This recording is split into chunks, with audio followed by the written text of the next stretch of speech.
how to be successful without formal education and yet be successful internationally? Oh, this is Mission Ignite, no bullshit business.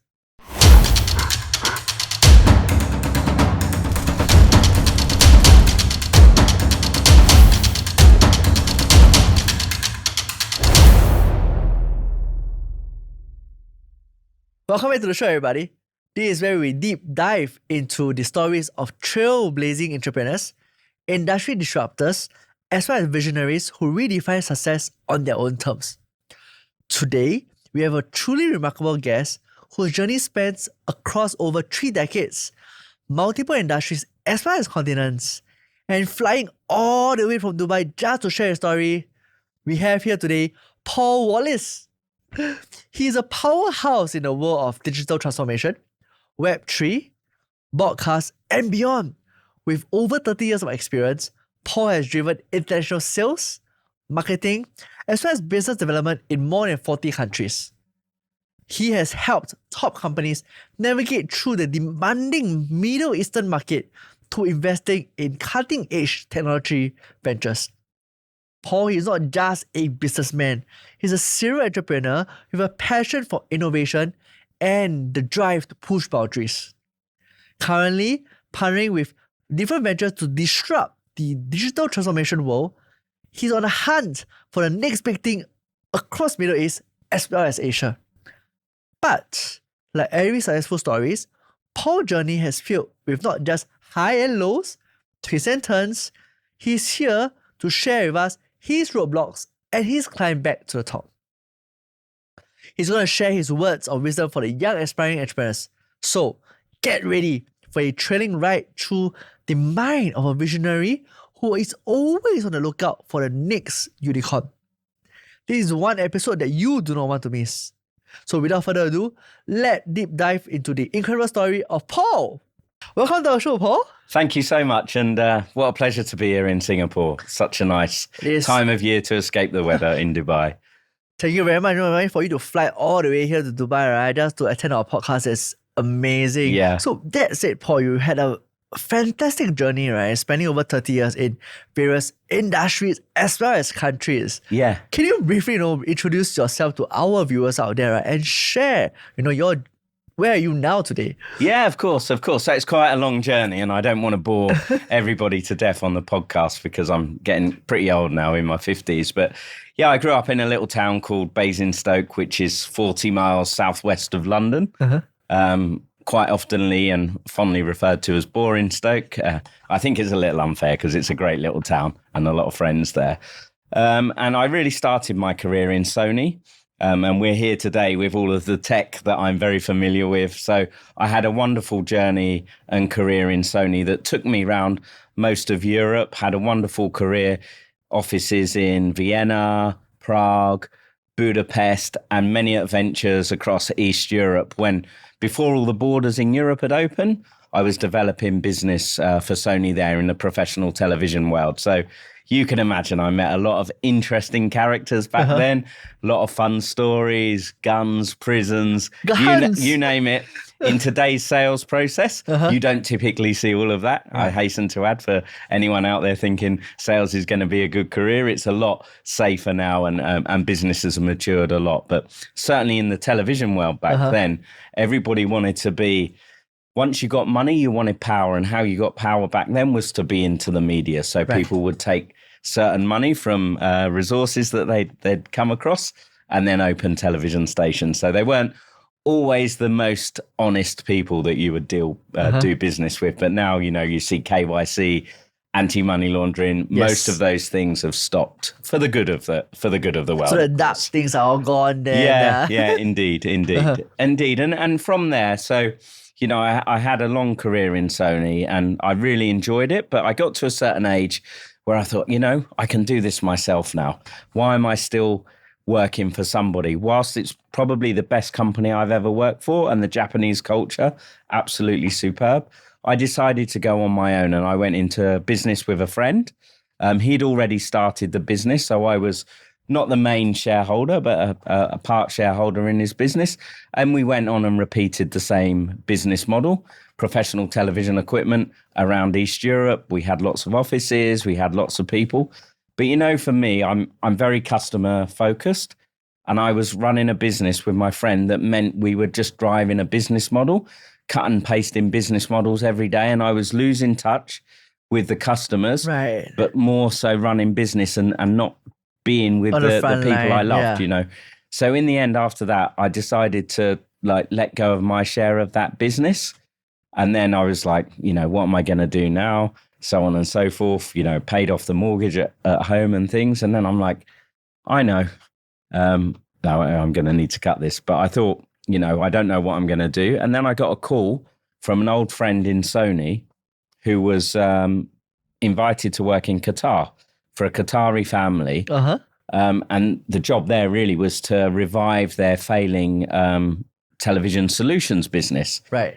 And he called me and he said, hey, do you fancy coming to Dubai? I've got an opportunity for you to run the commercial part of the Qatari company's family in Dubai. And I said, well, I've been there on holiday, couple of business trips there in the 90s, quite liked it. Why not go to the sun? So 2012, packed my bags from the UK and then came into Dubai, where I've been for the last... Took that leap of faith, right? See? Yeah, leap of faith, yeah, because whilst I had connections and a network, it was a loose network. It wasn't tight like I had in East Europe, you know, where you were living, breathing East Europe. You were there with Sony. You had a big business card. Everyone would open doors for you. So, yeah, it was a bit of a leap of faith, but it was something that really interested me and something new, something I hadn't done. I hadn't worked in the Arabic community so much. And for me, one of the big things about business is being able to understand and learn different cultures, different ways of doing business. You know, for example, I've worked in Singapore a little bit and done some business here, and it's very different from doing business in the Middle East. You know, Singapore, everybody knows you all fight for the last dollar. Yes. But when you say yes, it's normally yes and the contract goes ahead. Yeah. In the Arabic world, people say yes, but then it still takes a long time. And it's still not definite until it's all in writing. And so you get these very different ways to do business. But in the end, if you build the network and the relationship, you normally get the same end result. Right. It just is a different way to get there. Yeah. And what's really nice is learning about how all the different cultures interact, because I'm English, you know, obviously, and different cultures reacting with you, me understanding and working out the best strategies and how to build relationships. And I think for me, once you crack that, you become a more patient person. You start to understand the way and different mentalities, and you build up some of the best friends all over the globe. So it's like the outcome for me being like more human side is really nice, you know, to be able to enjoy dinner here, shisha there, something fish by the sea here. You know, all of these things make life interesting for me. The business is good, but the people are more that make everything for me, you know. So what are you doing now in Dubai? So in Dubai now, I currently work for Publicis Group, which is a big media agency, and I look after a lot of the growth strategy for performance-based marketing data. We're using data to highly personalized loyalty program, messaging, because like, again, from a customer perspective, we want to treat people as individuals. Yes. You never want to get into the position of treating people like groups. With the technology today, I want to be able to talk to you as you and give you offers or messaging that you're going to respond to on the right device at the right time, whatever it be.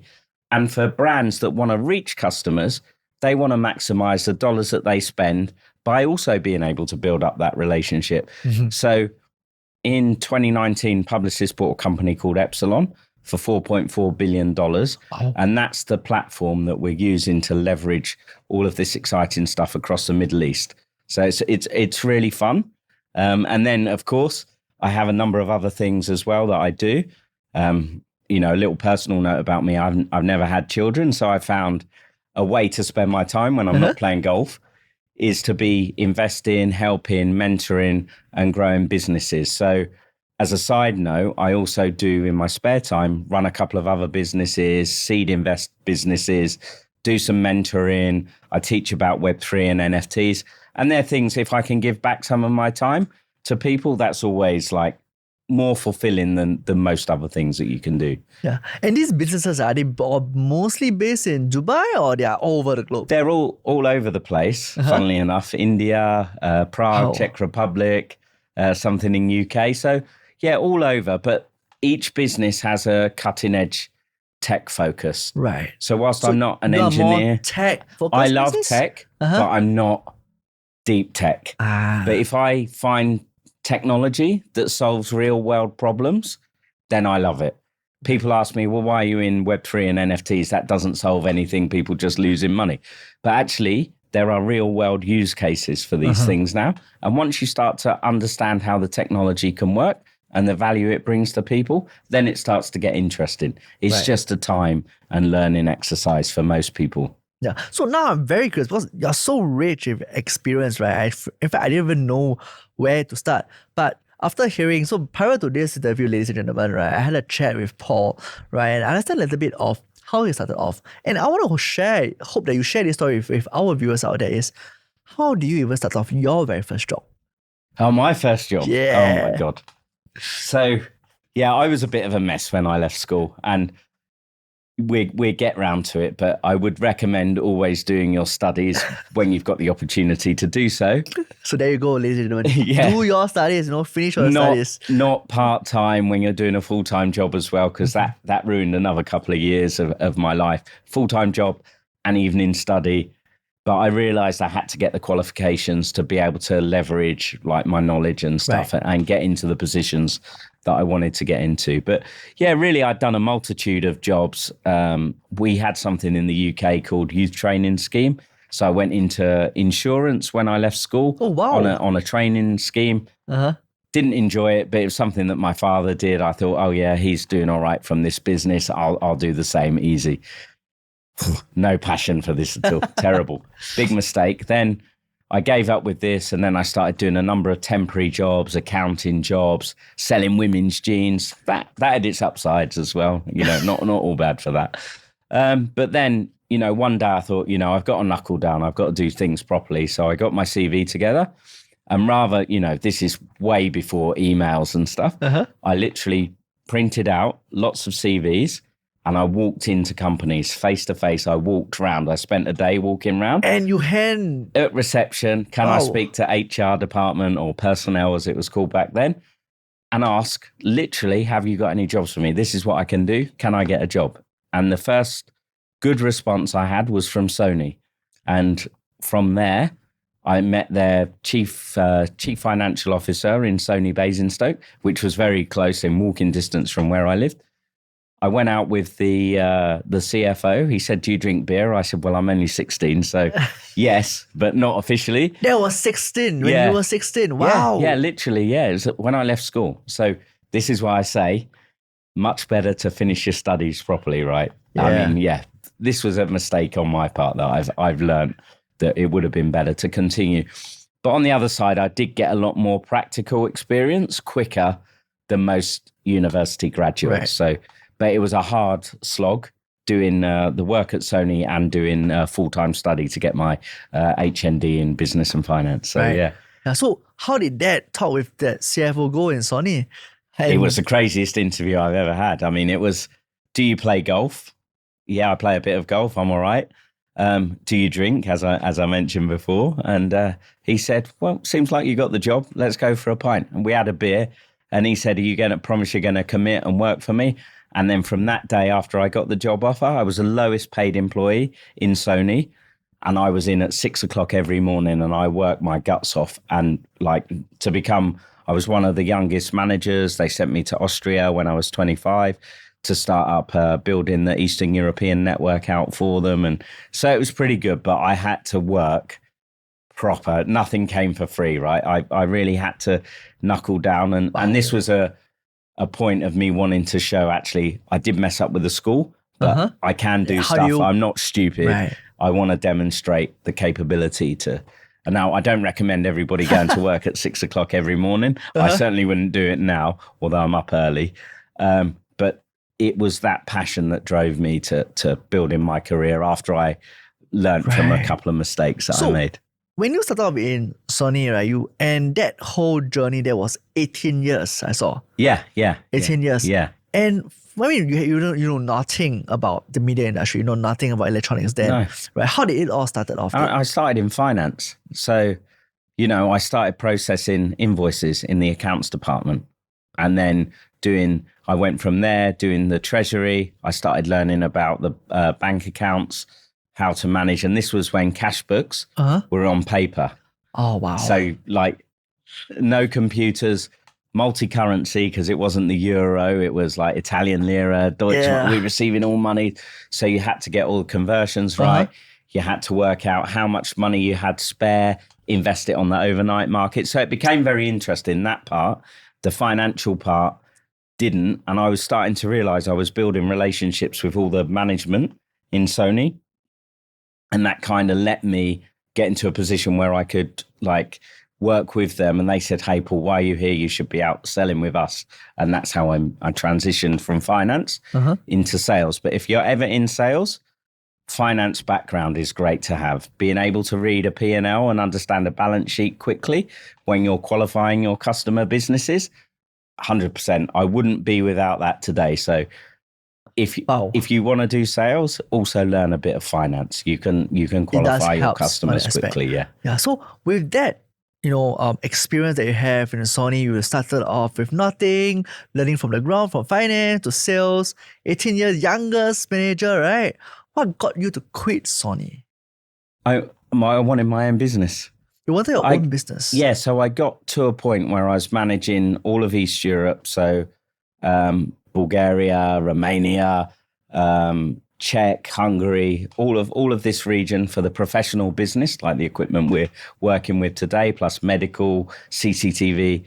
I had a great sales team working with me, great service team, brilliant marketing people, some of the nicest people and customers as well. So it was a really hard decision for me to say, but hold on a minute, you're always going to be a number in a business. You're never going to have the equity, or can you do it on your own will always be hanging over my head. So, I'm getting to near 40 years old. So I thought about time I took a decision to do something for myself. I've got young, I've got the energy, I've got no real commitment. So let's see what we can do. Right. So Paul, I mean, you started off, you spoke passionately about the industry. Yeah. And then you also mentioned that, you wanted to do insurance and you got no passion and decided to go for. So I'm very curious here.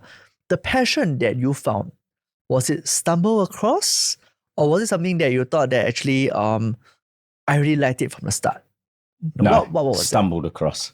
Absolutely stumbled across. Yeah, because my passion, if I could choose, I'd be selling cars. And in fact, I was writing to garages when I was young, can I sell Ferraris and stuff like this? This was always my dream, because I thought that's the quickest way to be able to drive a Ferrari rather than earn it and pay for it yourself. Right. So yeah, I fell into the tech passion when I started to see how tech could improve and make businesses more efficient. That's when I started to get a passion towards it. Yeah, so I'm going to grab some stories from you, but I'm sure you are rich of stories, of a lot of experience here.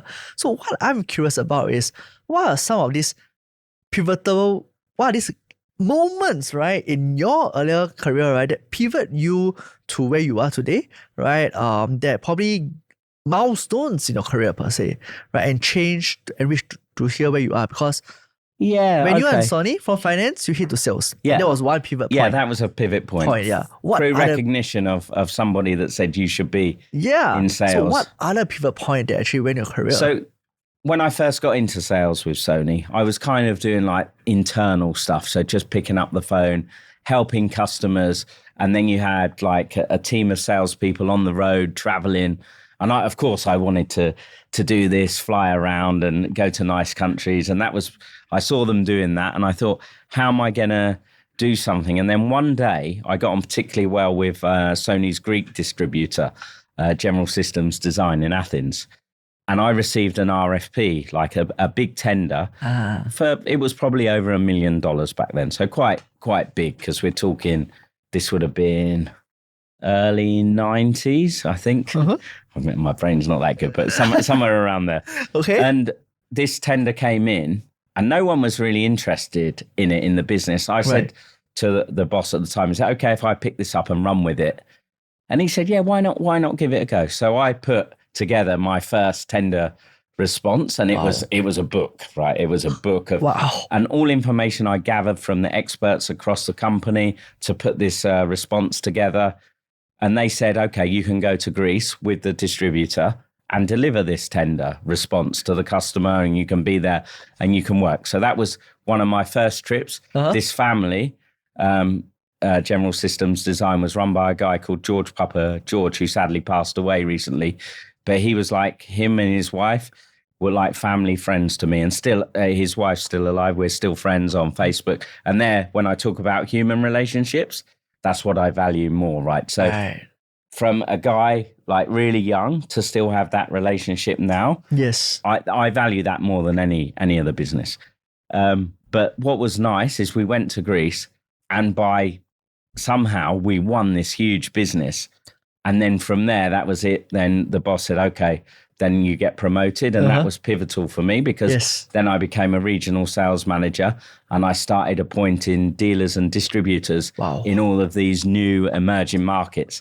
And that's when I got the taste for like building businesses and being with customers, and like grew up in Basingstoke, right? I went on my first like holiday abroad when I was 15. So I hadn't ever seen another country, so I was typical English. Why do you want to speak another language? All of the usual stuff that you get out of the Brits, right? And from there, I just learned and met so many great, wonderful people, and had that experience that I just wanted to continue that. Right. And so, that was pivotal for me. Another pivotal moment was when I was selected, when I was in Sony Czech. The director of Sony Czech Republic put me forward for a leadership development program. And that's where Sony take they nominate all of what they say their best people from around the world are. And you all fly to Sony Berlin, which is where its headquarters were at the time. And you get assessed for your ability. So I forget how many people it was, but it comes down in the end to 26 people from all of Sony. And I got selected in that. Now, remember, I hadn't been to college and done the proper degrees and that. So I was like, are you sure? Are you sure it's me? Why's my name on there? I was thinking, I did all right, but I wasn't thinking. And this was written assessments. It was boardroom, like people just watching how you behaved in boardrooms. So they assessed you on a number of things. And I got through there. And then Sony taught, back then, leadership skills that I take with me today. And if half the business leaders I still deal with today could pick up some of these skills, the world would be a much better place. It was all around inclusivity. We were doing tasks. We were managing tasks like corporate athletes, they called it back at the time. So let's say you're a 100-meter runner. You're not running 100 meters for 8 hours a day to be the best 100-meter runner. You'll do some training. You'll eat some food, you'll relax, you'll do some more training. So it was about breaking your day up into manageable tasks, so you're always performing at your top level. And some of these things just like have stayed with me all the time. And when I see other people doing things in what I feel is not the right way, it does frustrate me. And that's one thing about big corporates. Big corporates, it's really hard to bring up everyone to a certain standard. There's just too many people. There's too much business going on, right? But I think companies really need to take investment in those things with their leaders. And more often than not, I see people performing very well in their job. Amazing people, might be brilliant at product, might be brilliant at sales, brilliant at accounts. They get moved in. We'll promote you. You can manage the department, but without giving them any people skill management training. So what was a brilliant asset then becomes a problem manager. So I think people need to really focus on these human skills in order to up their game when they're bringing leadership through. That's one thing I note from corporates I work in. Yeah. I'm going to touch on that leadership skills later on as we go on, right? But that said, I'm very curious because, when you talk about pivoting point, one of the things that I'm also looking at through as I was reading up about you is you went into Metaverse, NFTs. Right? How do you see these technologies, shaping the future of business? Because you did mention that as long as you see a technology that will shape the future, you're keen in. Yeah. And now you're not just in it, right? You're actually, you know, a leader on this, subject matter expert on topics like this. And invested in it. And invested in it. Yeah. So how do you see such technology shaping the future? So I think I got into it a little bit early, which is a good and a bad thing, right, from an investment point of view. But from a learning point of view, I was fortunate to work with some of the best people that have been in the space even longer than me. They had metaverses way before people were even talking about metaverses. And we could see the potential business benefits happening from having decentralized blockchain, more safety of data, less fraud. But what was missing, people were using Bored Apes and all of these things, creating hype and actually ripping people off. Yeah. And people were just investing on hype, not doing the research. Right. And then they're getting ripped off. So it created a lot of negativity around the space. But actually, when you look at real use cases for the business, I think it can be phenomenal. And, you know, I think in California now, every car that's registered is registered as an NFT instead of like I think you have here your expensive document when you try and buy a car.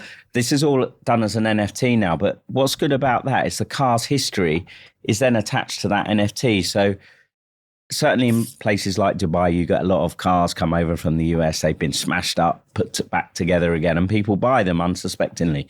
Once you start tracking a history on a ledger that can't be, you know, disrupted, then you've got a great resale value and customer experience. But you can do it the same. We talk about music concert tickets. Yes. Today, if you buy tickets for a concert, I'm not going to say maybe you're buying 10 Justin Bieber tickets, but maybe you are. Maybe, I don't know. Maybe you are, I don't know. But if you bought 10 Justin Bieber tickets today, let's say, and you give them to your friends, right, nobody knows who's going to that concert. Yes. So surely it's much better that if you're the artist, you know who exactly has been to your concert. And then after the concert, you can still engage with your real fans. Right. And it's things like that. There's so many benefits to these secondary resale markets, making processes easier, simple. I just think there's a lot to come in this market. Payments, speed of payments. You know, if you do bank transfers and that's much quicker than it used to be, but there's a lot of money involved and cost. If I want to move crypto from here to there, it's done instantly. Right. And then the other big thing is inclusivity. So when we look at the world, there's a great many people who haven't been able to invest in, let's say, fine art, or let's say a property in central London.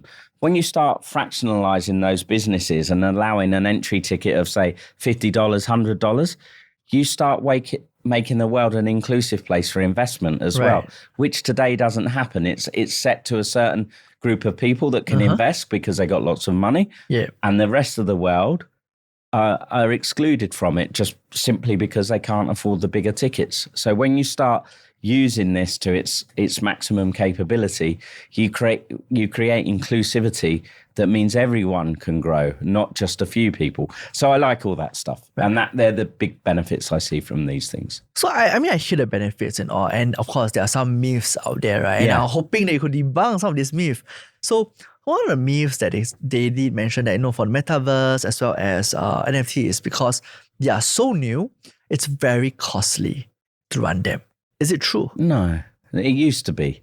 It used to be, but this is like when you mint in all the transaction fees, the gas fees, not friendly to the environment, all of these things, right? Yep. It's all changed now. Some of the new blockchain layers, I mean, in fact, one of the ones I'm here with this week, very nice. It's like so low cost to do transactions. It's probably the most efficient way to do stuff, not the least efficient way. But I do agree to your point. In the early days, sometimes you'd like pay for an NFT and then all of a sudden there's $200 on top for gas fee and you're like, how did that happen? So yeah, I do agree with that point. But now I think the green thing's been answered and the cost of transactions for people, it starts to become a model that can work. Yeah. So the second question I have, I think this is more for the older folks. Yeah. Right? Someone who are not very technologically inclined. So they think that the metaverse and the NFTs are unsafe. Right? There might be some, you can use it for, you know, certain money laundering, so on and so forth, right? how much truth is it on this myth? I think, I mean, there has been people talking about moving money into that space, decentralized environment, can't prove where the money's from and so on and so forth. But what about every other industry that happens today? You're not telling me you've never seen bribery and corruption in a business? Money under the table? What's the difference? What's the difference? It's just It's just the latest. And whatever business or technology is there, there'll always be the people that want to do bad things with it. Yeah. Or there'll be people that want to do good things with it. Every business that you get into, don't be led by noise and everything. You don't buy shares without knowing about a company. So everything you get into, make sure you do your own research and look at stuff properly with a view that, would I invest? Because behind all of these projects, NFTs, Metaverse, are real people. Yes. And if those real people don't have a track record, why would you invest with them? FTX is a brilliant example. I mean, people put millions into that and they don't even ask for a position on the board. That's Millions. Right. Millions. For what? What will they get? Crazy. Yeah, that's true. False promises. So yeah, you really have to be careful. Yeah. So these are some of the myths, right? Debunked, right? By Paul here, right? So you hear from the expert himself, right? So back to you, Paul. I'm curious about a couple of things here. So you say that you mentioned at the start, you do look at for new business opportunities, especially in emerging fields in tech and things like that. My question to you is, how do you even identify and evaluate whether or not these are something that's even worth investing? Oh, that's hard. That's hard. And I make mistakes as well. Don't get me wrong. It's not all good. So yeah, I mean, normally, like, I spend time with a lot of people. My network, I'm very fortunate to have a really good network around me, and people bring a lot of opportunities to the table. Right. And fortunately, a lot of my friends are far cleverer than me, legal accountants. They all know how to look at a business and qualify a business properly. And then from there, we all look together and we'll invest. So like, I might bring an opportunity to the table. I'll look at it from my brain, but it won't be just me. It'll be a few so of there's us. a panel. Like kind of, informal. But yeah, we wouldn't do anything without, and I'm fortunate, like some of the people I work with and what I'll be doing in future are related to people that have been mega successful in this space. Yeah. And that interests me a lot more. So that's it. I mean, you work with numerous startups, big companies, like you have a group of friends, right? Or partners in this case, that you can actually look into investments and make sure that that opportunity makes sense. Yeah. Now, my question to you is, in your view, right, after evaluating so many companies, what are the key differences in between them in terms of innovation? Well, that's different because it goes across so many different verticals. But for me, normally the solution has to be fairly simple and straightforward to understand. Right. When someone comes to you with a plan, if it takes me more than a couple of minutes to understand it, then for me, it's no good. Because I always think it should be simple if you're going to invest in it. And it needs to be something that I can tell someone else. So when it gets overcomplicated, I lose interest, because for me, that's when I start to think scam. It's confusing because someone's trying to confuse me on purpose. So a lot of things like that. So I tend to have this filter, and it's always stuck with me. That's kind of how, like, just keep it simple for the beginning, and then you can grow out and plan and diversify. But the first plan has to be simple, and it has to solve something. Right. Yeah. You can invest in MESSION. We are trying to solve a lot of things over here. Yeah. I'll send you my business proposal after this. Yeah, I'm looking forward to it. So that's it. Coming back to podcast is a big thing now, right? Everyone's into it. Yeah. So coming back to you right now, I want to hear about your journey. And I want to hear about the ugly side of things.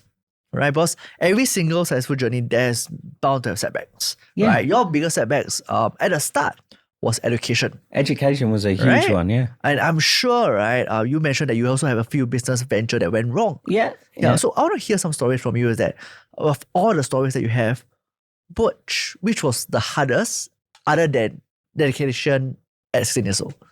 I think, like, you've got both business and personal life running in parallel to each other. So when you're making your business, you're becoming very successful when your partner's also working very close with you. So one of the setbacks in life was divorce. My first divorce. Right. Sorry to hear that. No. I mean, it happens, right? I'm not the first guy, but that does set you back, and then you have to rebuild and restart. So, I mean, your personal life and business life have to be working very nicely together in harmony. Must be a very nice balance to keep success running. Then other things are like, simply you would invest in businesses and they don't always work out, right? I fortunately it wasn't me, but one of my friends invested quite a lot of money recently in Dubai. The guy simply ran off with money and stuff like that. So lucky I haven't been touched by that. But yeah, there's been some things, and these are small amounts, so I'm not worried too much. But what happens at work sometimes when you're in the corporate world and you're going after business and you're chasing numbers for somebody else and you lose business, or business gets delayed and you've committed a number to someone, that's horrible. Because sometimes these numbers are big, and we've committed a number into a big management team. Yes. And they get very upset when deals don't convert. And I've had a few of those in my life. I've had a few big ones come in, but I've had a few big ones not materialize as well. And then there's a lot of learning to be taken from them, because you need to understand where and why you lost. Sometimes it's not your fault. Sometimes it can be customer changing direction, not buying anything at all. Right. But when you lose to another person, when you think you're winning, that's when it becomes a big issue. Yes. Especially for me, when I'm trying to do business based on relationships and you're building solid connections with people, and the business still goes outside. So yeah, I mean, there's been a few. You can't win everything, but the important thing is when you don't win, you learn and you work through where things went wrong. So you try not to repeat these things. So carrying on from that topic, because I mean, I'm sure it took a very toll on you physically and mentally, right? And in today's context, right, mental health is a big thing. Yeah. Yeah. 100%. So how do you actually cope with all this, distress, the disappointments, or I don't know whether it's even regrets, for the matter of fact? Yeah, I mean, honestly, I'm a great believer. The work we do, whether it's investing or driving big corporates, we're not brain surgeons, right? Imagine, like, I look at business, if we do 100 proposals and we win 10 or 20, okay, not bad. If you're a surgeon and you have 100 patients and only 20 survive, very bad. Right. So when I compare my stress to someone like that, then I don't think it's as important. Is it very important that business grows and so on and so forth? But you can't, and I try to contextualize that in my head, that I'm not saving lives. I'm trying to make business growth and do well for people and make them more money. But someone who's saving lives, that's where it becomes really important. My wife at the moment, she's been in hospital for 1 month with big surgery, and her surgeon, like, that's someone I look at and I put him up there with the world's best CEOs or anything like that, because he saved her life. Yes. So things like that make a massive difference, and they're a great leveler when you're looking at business up and down, or life or death. It just, there's no contest, right? So then you take your hats off to surgeons and doctors and people that look after people, firemen, all of these people that put their neck on the line to save others. That's next level for me, and that's And then you envision them and that's the way to go. And you contextualize that into what you do day to day, right? Yeah. And I think anyone listening that's lost a loved one, when that happens to them, the work takes second place, right? So I think for me,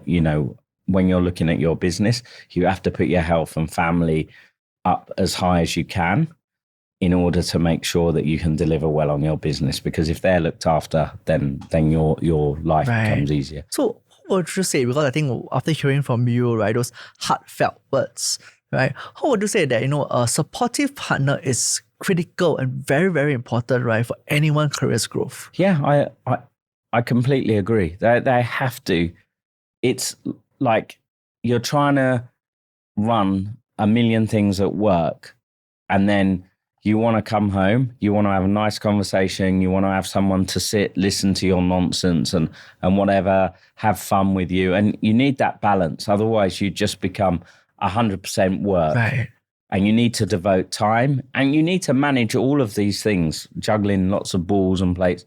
But you need to make sure you have your relationship in a good place to perform well in your business. Yeah. So with that aspect, I mean, partners and spouse is one aspect, right? Are there support group, right? Do you think it's crucial for someone's development for success? Yeah, of course. I mean, what other groups are there? So for me, if you spend your time in your own business, right? Let's say I go to work 9 till 5 every day at Publicis, and I speak with Publicis people all day. It gives me a very Publicis view of life, right? I'm looking from one company perspective at most things. So for me, really important, networking groups, enjoying with your friends from other businesses, throwing problems out on the table that they'd have nothing to do with, but they give a different viewpoint, right? Why are you worried? Well, you could just do this. Or we've had something similar. So cross-vertical business, non-competing businesses, where you have a group of trusted friends, this is brilliant. And you know, we actively do this in Dubai a lot. Right. Being able to do sport, play golf with people, customers, relaxing, having fun, all of those things, you need to work hard and then just have this get out where you can enjoy life, fun times with friends and all of those things. I mean, I love all that. I wouldn't change that for the world, because that all of those components, you know, build that shape for your life. But everyone's different. Everyone wants different things. So there's no right or wrong to this. You have to find the what right keeps group of you, people, your partner, the whole everyone chemistry. happy. Yeah. So you get up on Monday morning, full energy to do your job, enjoy what you do, be great around the people you work with, be nice to your colleagues. All of these things, 100% important to successful enjoyment of career and personal life. Yeah. So with that, I mean, there is a specific group of people that I'm curious about as well,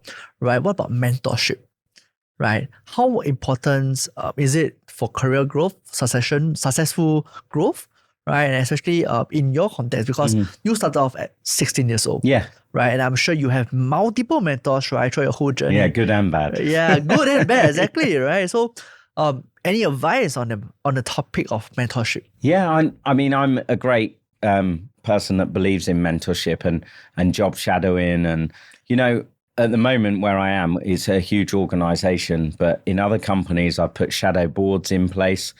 And often the shadow board, with all the young, energetic people, they come up with better ideas than the real board. And it's about bringing that together.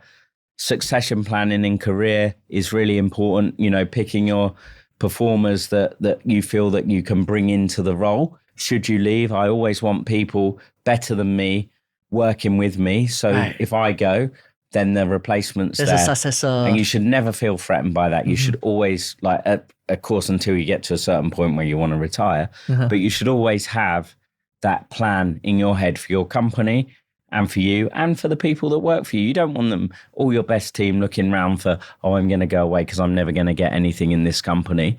Start from the beginning. Say, right, this is our team today. This is our plan. This is where we want to get to. And we're looking to promote internally our A players. Not everyone wants to be promoted as well, right? And some people want to do an admin job 9 till 5. They don't want to do anything. They're happy. So keep them there, but keep them motivated there. Right. And, you know, always give, you know, like nice compliment. The small things make a lot of difference. It's not always about money, but people need to see value and be valued, right, all the time. And I think having that balance when you're managing a group of people is really, really important. You don't want toxic relationships and things like that. Business is relatively easy. People is the hard part of any business, right? Yeah. So touching on the same answer that you gave in, right? Because I'm also curious. I mean, as a leadership position, what's the most difficult leadership decision that you have made, and then how do you actually affect the team or the business? I think when you're told that you have to let people go due to restructuring, reorganization, relocation, as I've spoken before, I love the people that work Yes. with me, alongside me, and so on and so forth. And when you have to get into that position where you have to look friends foremost, I think they become friends. People will argue you shouldn't be friends at work, blah, blah, blah. But I can't help it. And you have to look people in the eye that have done a good job, and through no fault of their own, you have to give them bad news. But you can also, how you give bad news is also an important thing that you need to learn and manage. So yes, I've given a lot of bad news before to people, but those people I've given bad news to, I've also found them their next job. So like when you give someone bad news as their manager or someone that was, looking after them, very important to work with them to help them find their next role. So they're not leaving you on a bad way. They always recommend, oh yeah, go and speak to him or go and do business with them. They're great. Even though they fired me, they're still great. And I think that's important. And that again comes down to that human EQ and relationship management. People really need to understand these things. Yeah. So on that note, right, the young ones today, most of them probably don't seek mentorship, right? My question to you here is actually, what sort of advice will you give the young ones to actively seek for mentorship? How would you encourage them to seek mentorship? Because at 16 years old, 18 years old, 21 years old, most of them has no clue what mentorship is all about, what to expect, or even how to find mentorship. Yeah, I mean, normally for me, it's company driven. So if you self want to find mentors, then I'd suggest like first people you ask is your parents, and do you know anyone that could help me? Because that keeps it all close to home. That was his water. Yeah, I'm sorry. That keeps it, and it's trusted friends that you've seen have done well. So if it depends where you are and what age, but big companies would typically have some sort of program where you can, I mean, in our company now we have like, what is it called? Pub meets or Marcel, where all of our like personal likes are listed and it matches us with other people. So we can talk to people around the world. Maybe one day it's about golf. Maybe one day it's about investing from my side. And we match with people that we don't know, which is nice. Then you get another conversation, you get another connection. Then other people might need mentoring, new people coming in, and you might be asked, would you like to mentor these people, and so on and so forth. But that's because there's a structure in place. If there's no structure in place, I'd recommend starting in family, friends network. And if not, you could go to LinkedIn or something like that and start, I'm looking for a good mentor in this.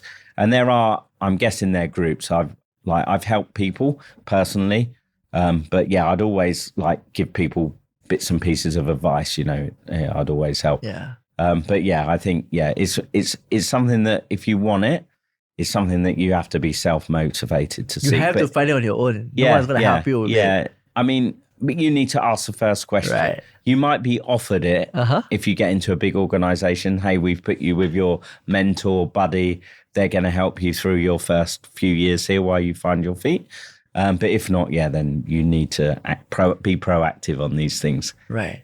So now I'm going to take you out from the personal side. I'm going to put you in the business side of things, right? So for you, because you venture into multiple markets, right? And I'm actually very curious, what was the toughest market that you had to break into, and what went wrong should anything goes wrong, for the matter of fact? I mean, toughest market in terms of business, I think, is still the Middle East, because it's the cultural understanding, the seasonality of the business. We have Ramadan, which is the religious festival, which is 1 month, where people are fasting and, being with kind of like it's a more family orientated, but 1 month out of a calendar year is a lot.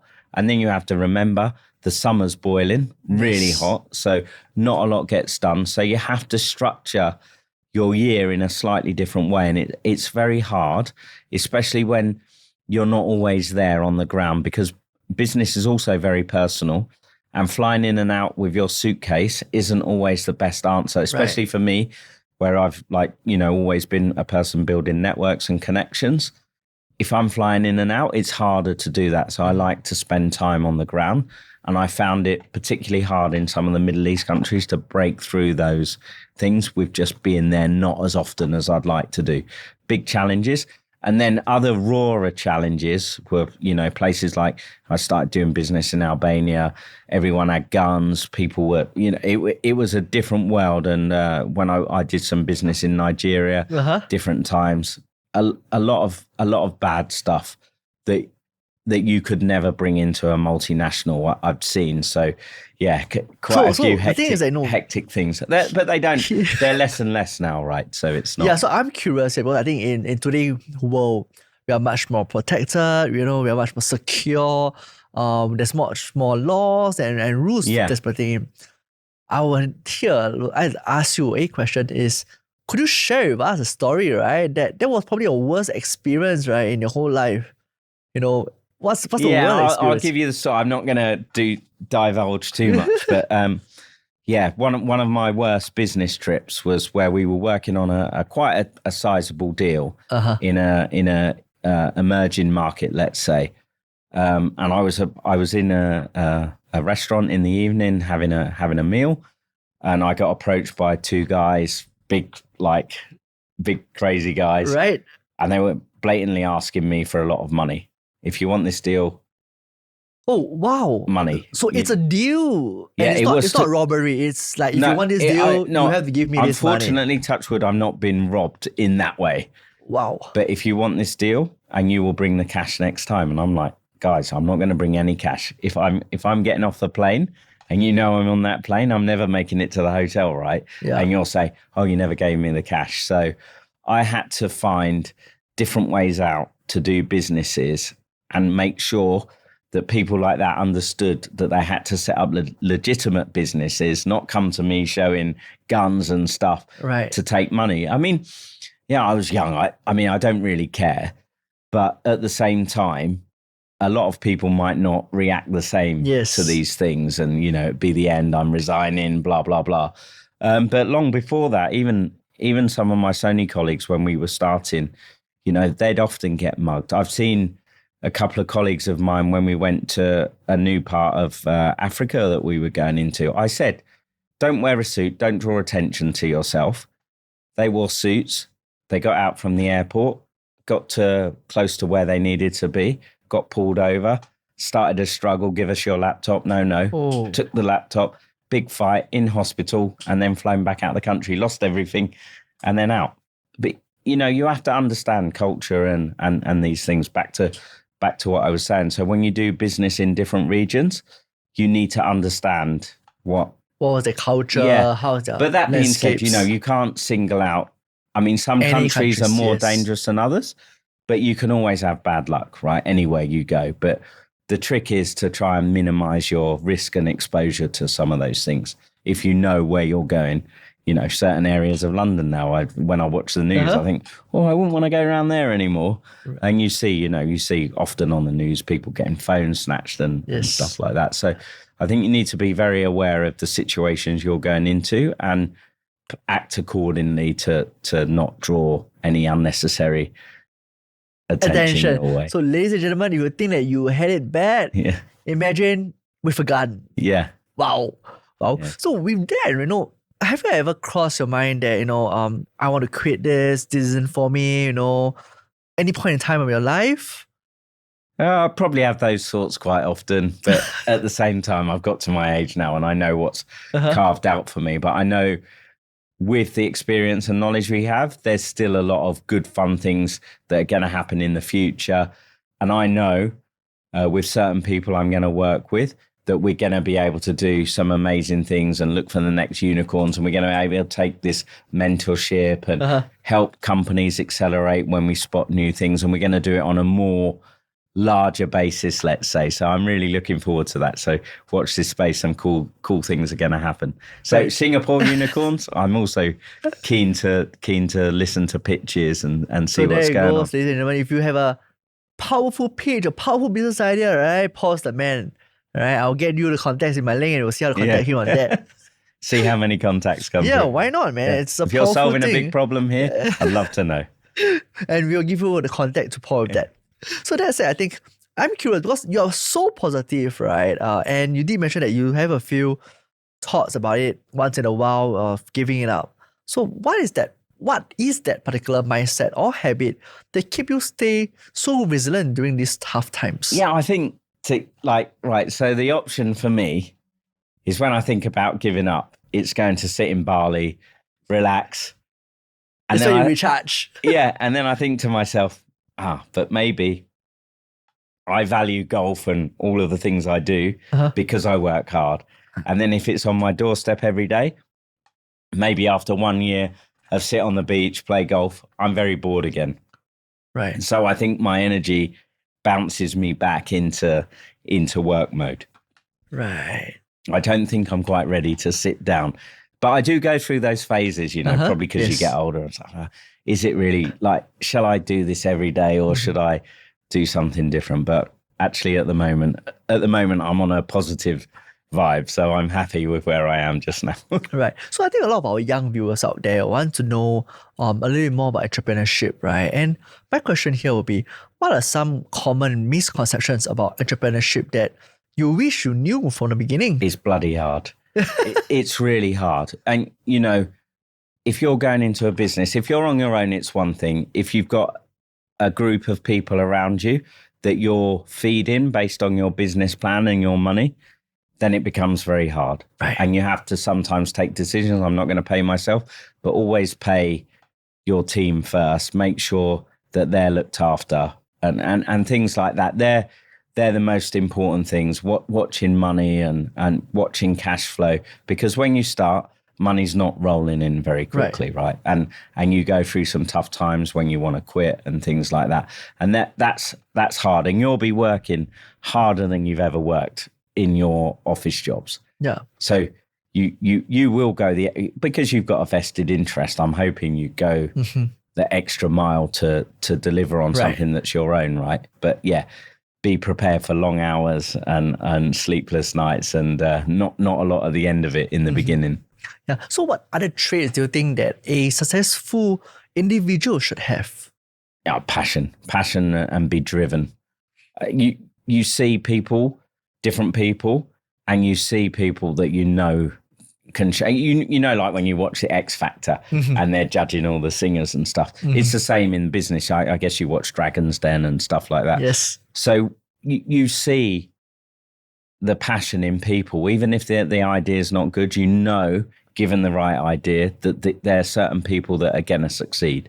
Yeah. Yeah. Yeah. So, because you mentioned passion, right? And what here we're trying to find out is that you want passion with a sustainable business. Yeah. So, I'm very curious, because you are full experience, right? How do you actually turn this passion into that sustainable business? Yeah, that's hard. That's the secret sauce, right? Because if you find the passion and find a business related to your passion, then in theory, that's the secret sauce that's going to make you succeed. Right. But finding that is really hard, because if you've got a passion, the chances are someone's done it. But there's always a next idea. And if you look at tech with your passion, you see what's coming, then you might have the ideas, which is why it's good to have this, what's coming up in tech, to see how that can address some of your passions.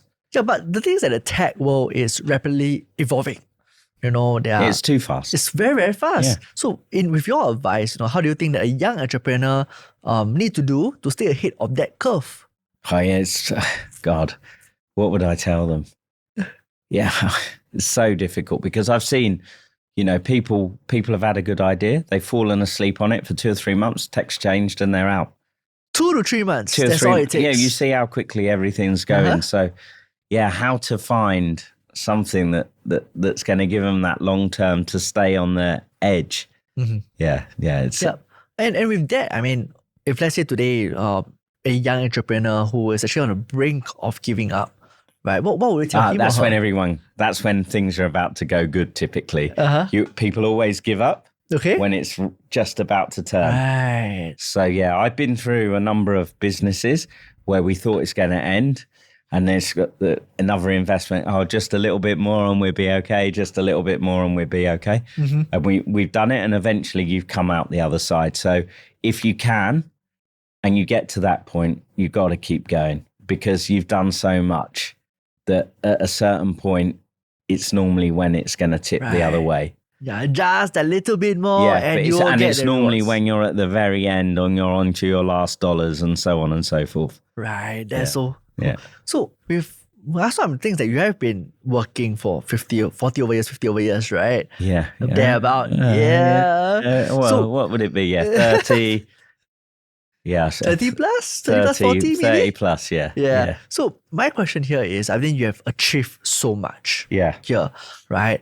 What sort of legacy do you hope to leave behind? And how can the young ones take inspiration from that? Oh God, I don't really want much legacy. I just want to be able to leave a bit of money for the family, and I'm not got to the point where I need to leave a big legacy. I like doing some stuff for charity Uh-huh. and helping charities, but yeah, I haven't ever thought of leaving a big legacy. I know some far more successful people than me that have got a big thing. They're looking at longevity. Right. How can we live longer?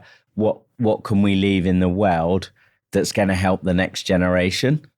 But these are next level people, way beyond me. I mean, one of my friends is he's in his 70s, completely silver hair, silver beard. Right. He went away for some time. He's come back. His beard's black, but not from dye, but gone Whoa. back to black. And he's trying to reverse age himself. And this is huge money, huge investment. But if you can solve some of these things, you Yes. leave a legacy. But I mean, how long do you want to live for? So I just want quality of life where Right. possible, to live the maximum without being, left in a chair or something like that. That's awesome to hear. yeah, That's yeah, awesome to yeah. hear. So I think in my show here in this podcast, right, Yeah. for every single guest that comes here, right, I always ask a question, a must question to my guests is, if there's one word that you want to give to all inspiring young entrepreneurs out there, what would that word be? Integrity. And why? So many people, when they're rushing to the top, don't maintain their integrity. And then you lose confidence, you lose everything in other people around you when you don't maintain your personal integrity. Right. Yeah. So before I end off this show, right, Yeah. I would like to put your focus into this Yeah. camera here, right? Yeah. So if there's any last parting words or any last piece of advice that you want to give to young entrepreneurs, right, that you think that is very important for them to carry out Yeah. to their journey, what would that be? So I'm going to tell you one thing that one of my bosses said to me when I was really young, and it's don't be too... Sorry. You want to still water? Sorry, so let me start again. So it's one of those things that one of my first bosses, Eileen Woods, said to me on one of my performance reviews once. She said, "Paul, do not be too helpful to the detriment of your own job." And what she meant by that was everyone that comes to see you, you don't need to help or offer your time to. You need to find ways of managing your time so you can focus on what you want to do first before helping others. Now, this is still very hard for me I always want to help people, but I try to learn from this because I always want to try and stay focused on what I'm doing to deliver. So yeah, always try to do that, but still be nice as well. Don't ever not be nice. Thank you very much, Paul. Thank you. Yeah, it's been great. I really enjoyed it. So thank you for having me. It's our pleasure. Yeah, Thank you for flying all the way to nice Dubai time. to be here, man. Anytime, man. Anytime. That was an incredible conversation with Paul. Once again, thank you very much, Paul, for sharing with us your journey of resilience, innovation, as well as leadership. Your story reminds us that a success is never a straight line, but for those who keep pushing forward are the ones that keep it to the top. So to our young entrepreneurs out there, do take Paul's insight to heart. Embrace the challenges, stay curious, and keep looking out for your next big opportunities. I do hope that this podcast has ignited your mission, so do join us for more no bullshit stories from successful individuals on Mission Ignite. Hi guys, thank you for listening. If you like what you have just heard, follow us for more content like this.